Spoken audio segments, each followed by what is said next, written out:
Belə avtoyuma xidməti yoxdur da. Yəni mən heç yerdə görməmişəm də. Zalın düz həyətində geniş parkinq var. Parkinqin içində avtoyuma xidmətimiz də var. Gələn müştərilər və ya fərqi yoxdur. Çöldən gələn qonaqlarımız maşını bura təhvil verirlər yüksək səviyyədə. Maşını təmizləyib müştərilərimizə təhvil veririk. Deməli, ürəyim dözmədi. Dedim həyətdə də çəkimsə göstərim. Sən gəl qabağa keç. Arxa-arxa gedib yıxılıb bir şeylər olar. Deməli, zalımız bax gördüyünüz kimi həyəti çox genişdir. Geniş parkinqimiz var. Yəni çox genişdir. İstədiyiniz qədər maşını gəlib burada saxlaya bilərik. Bax bu da avtoyuma xidmətimizdir. Bu bildiyiniz moykalardan deyildi. Yəni içərisi də genişdir, təmizdir, işçi heyətimiz də güləriz, mehribandır. İçəri bit günündədir gözlər. Bura nə gündədir? Qoy bura silə, təmiz.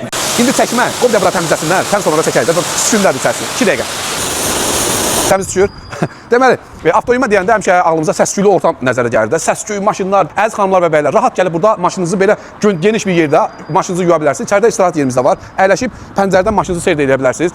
Bildirdim ki, məşq edən yoldaşlar zalın içində məşq eləyir, avtomobillərinə baxa bilərlər. Yüksək səviyyədə premium yuma bizdə. Hər birinizi bizim avtoyumada gözləyirik. Motorxana təmizləmişik, o da göstərin baxın. Deməli, maşınlarımızın üstünü yuyuruq, vox parladırıq, motorxanasını yuyuruq, istənilən xidməti göstərir də təmizliklə bağlı bütün xidmətlər bizdə var. Yəni, buyurun gəlin, yüksək səviyyədə avtomobilinizi bizdən təhvil alın.